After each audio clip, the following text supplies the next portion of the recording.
O Saúde em Dia recebe aqui no SEMI a doutora Valesca Machado, que é oncologista, e os assuntos são de extrema importância sempre. Que prazer lhe ter aqui, doutora Muito Valesca. obrigada, Mônica. Eu que agradeço pelo convite. É um prazer enorme e agradeço a oportunidade de falar sobre um assunto tão importante para Tão todos. importante. Eu quero lhe perguntar, em primeiro lugar, sobre o câncer de mama, né? Tão importante, tão falado no Outubro Rosa que a gente recém está passando.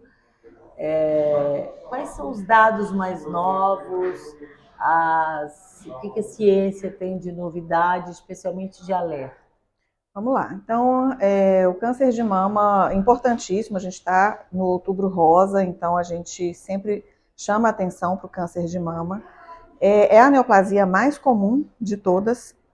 Então, mais ainda um motivo para a gente focar na prevenção.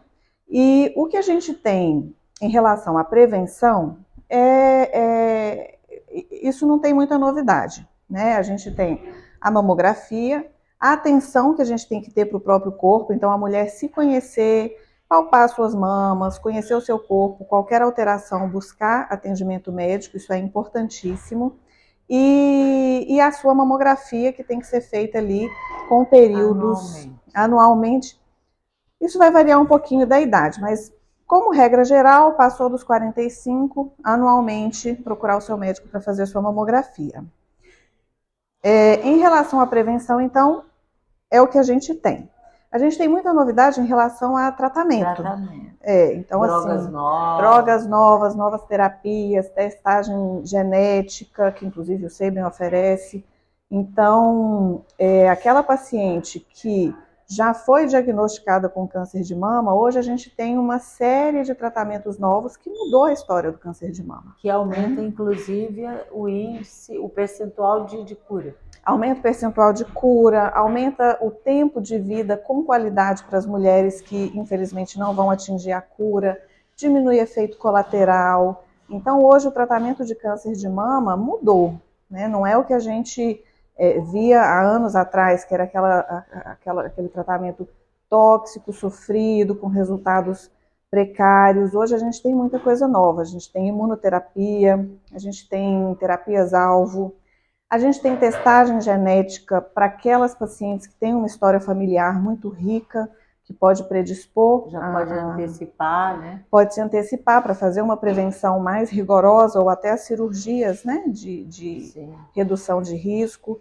Então, hoje a gente tem uma série de coisas novas a oferecer para as nossas pacientes. Uma pergunta que quando eu comentei com algumas pessoas que ia conversar com você, uma me disse: o toque, o autoexame, né?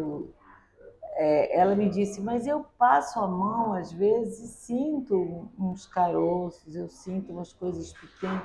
Quando eu sei que é um alerta, ou quando é um nódulo, ou quando é só alguma coisa, não sei, que é da normal, anatomia, né? Vamos lá. A gente tem alguns sinais de alerta que indicam que deve procurar o médico imediatamente. Então, nodulações mesmo, palpáveis, que em mulheres na pré-menopausa perduram por mais de um ciclo menstrual, ou nódulo palpável na pós-menopausa, se você não tinha essa lesão, se é uma coisa nova, procurar o médico. Secreção pelo mamilo é um sinal de alerta.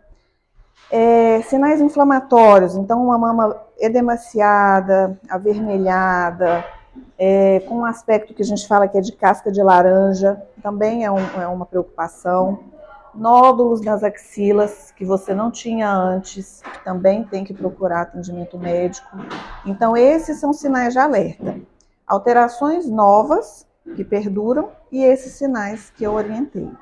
Depois do câncer de mama, a sua maior preocupação, eu digo, a oncologia, tem como maior preocupação que o câncer de útero, de colo de retal? A gente, falando em homens e mulheres, muda um pouquinho, né? Então, em mulher, a grande preocupação é o câncer de mama, mas tem outras neoplasias muito frequentes que a gente tem que se preocupar e que são preveníveis. Então, a gente tem o câncer de pulmão, o câncer de intestino e o câncer de colo de útero. Esses três estão junto com o câncer de mama, formam as 4 mais frequentes em mulheres. Intestino? Intestino. Intestino, a gente tem uma incidência alta e é uma doença totalmente prevenível, porque a gente tem a colonoscopia. Sim. Então, a colonoscopia é indicada para pacientes acima de 45 a 50 anos para a prevenção de câncer de intestino. Então, se você não fez, está dentro da faixa etária, procura o seu médico, porque pode ser indicado.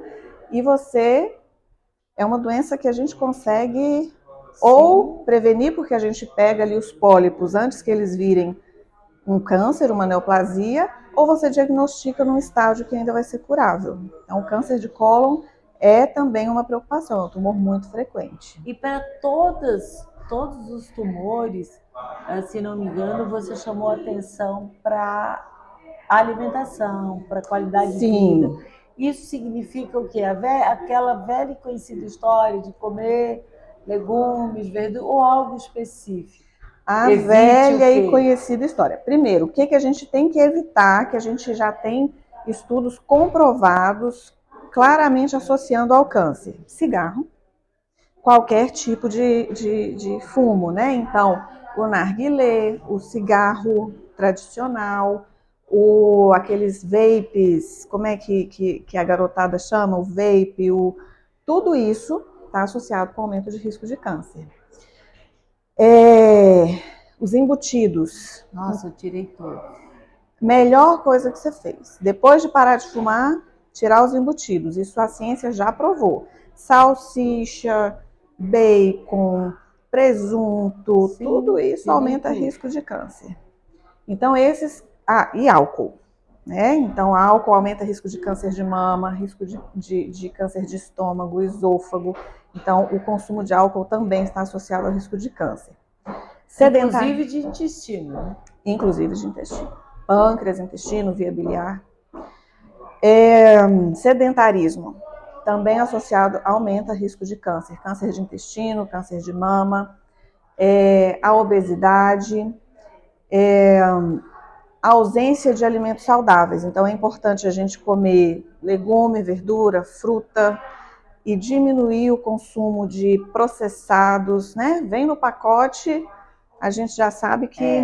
dura 6 anos e meio, sai não fora. Tá legal, sai vai fora. Pra horta, né? Vai pra horta. A natureza fez, pode apostar que vai dar certo. Perfeito, eu acho que é esse caminho. E o mito da carne vermelha... Então, fato? A carne vermelha, a gente fala sempre em moderação. Você não precisa tirar a carne vermelha da sua alimentação. O que a gente sabe de fato? Existem algumas dietas que são muito associadas à saúde de maneira geral, a baixa incidência de neoplasia, de doenças cardiovasculares, e geralmente essas dietas são ricas em legumes, frutas, azeite, castanhas e peixes. Então, essas dietas a gente sabe que são protetoras. Mas a gente não tem uma associação direta entre o consumo moderado de carne vermelha, desde que não processada, com o câncer. Sim. Então, desde que você tenha moderação, eu como de tudo. Eu como carne vermelha, um dia eu como um peixe, eu associo salada, você não precisa tirar a carne vermelha. A gente não tem uma associação direta. Agora, aquele consumo exagerado da carne vermelha do churrasco, que tem ali o defumado, isso aí a gente sabe que pode trazer risco. O consumo moderado, variando a sua dieta, não tem problema. Aquela pessoa que chegou aos 40 fazendo isso tudo errado, tem tempo dela se arrepender e falar, agora eu sou bem certinho. Sempre tem tempo. Qualquer medida que a gente tome pela nossa saúde, a gente sabe que a partir dali começa a reduzir o nosso risco. Então, se você fumou a vida inteira, chegou aos 60 anos, decidiu parar de fumar, vai ser benéfico. Se você fumou a vida inteira, teve um câncer de pulmão e decidiu parar de fumar, vai ser benéfico. Também se fumou e teve um câncer, não parou e... mas é um vício... Existe. Existe. Assim como o álcool. Assim como o álcool. Mas qualquer hábito, a qualquer momento da sua vida, se você resolver parar, vale a pena. faça, porque Eu acho que essa é benéfico. é uma dica importante. E finalizando, uma perguntinha. Todo mundo fala assim, o câncer é hereditário, vem no DNA. Olha se você tem pai, mãe, irmã, tia. É uma certeza? Isso aí é... Não é uma certeza. Vamos lá. O câncer, ele é genético. Ele é uma doença do gene, do DNA. Mas não necessariamente ele é hereditário. Quando a gente fala que é hereditário, a gente diz que é herdado. Sim. Né? Ele veio do meu pai, da minha mãe, veio da minha família. Somente de 5 a 10% dos cânceres são hereditários. O resto é genético, porque a origem é o gene, mas é uma conjunção de fatores. Não quer dizer que se eu tive, uma filha minha vai Não ter necessariamente, somente 5 a 10%. Até porque eu tive e ninguém da minha família teve câncer nunca. No seu caso, é o que a gente chama de esporádico. Geralmente vem uma série de fatores, né? Você tem ali um erro numa divisão celular, um erro... tinha uma obesidade bem A obesidade é um fator de risco, é um fator ambiental, né? Você pode ter ali talvez um gene que sofreu um erro, e aí os fatores ambientais, a obesidade... Hoje, infelizmente, a gente está exposto à poluição ambiental, agrotóxico. Acho que hábitos, realmente, como você disse, eles são os mais importantes. Péssimos companheiros. São. Então, a palavra é sua. Bom, então acho que o recado é esse, a gente se esforçar em manter hábitos saudáveis, atividade física, alimentação, fazer os nossos exames ali anualmente, então procure o seu médico para fazer sua mamografia, sua colonoscopia, e caso tenha alguma dúvida, eu não sei se essa alteração que eu notei aqui tá legal, não tá, se isso é algo para eu me preocupar ou não, marque com seu médico, ele vai avaliar. O ginecologista para as mulheres é um grande aliado, porque ele, por mais que às vezes foque ali na parte ginecológica, ele acaba vendo a mulher como um todo. Até a tecnologia, aqui a mamografia tem uma tela que você vê um grão de areia. Hoje tem tecnologias incorporadas à mamografia, a gente tem a mamografia digital, a tomossíntese. O espaço da mulher é impressionante. Pronto. Então você vai fazer uma prevenção bem mais segura. Exatamente. Se você tem uma história familiar que você acha que tem muito caso de câncer, procure um geneticista. Ele vai indicar os testes, que inclusive aqui o Sabin oferece, os testes genéticos. Sim. Então, se você tem dúvida, procure o seu médico. Mas se cuide, os hábitos partem da gente. Ok. Eu conversei com a oncologista Valesca Machado, que não cansa de dar esse alerta para você, para mim, para nós todos. Obrigada. Obrigada, Mônica, pela oportunidade. Bem-vinda aí para o Samuel, hein? Obrigada, o Samuel está chegando. Essa semana ou a próxima ele está aí. Oba! Obrigada, gente.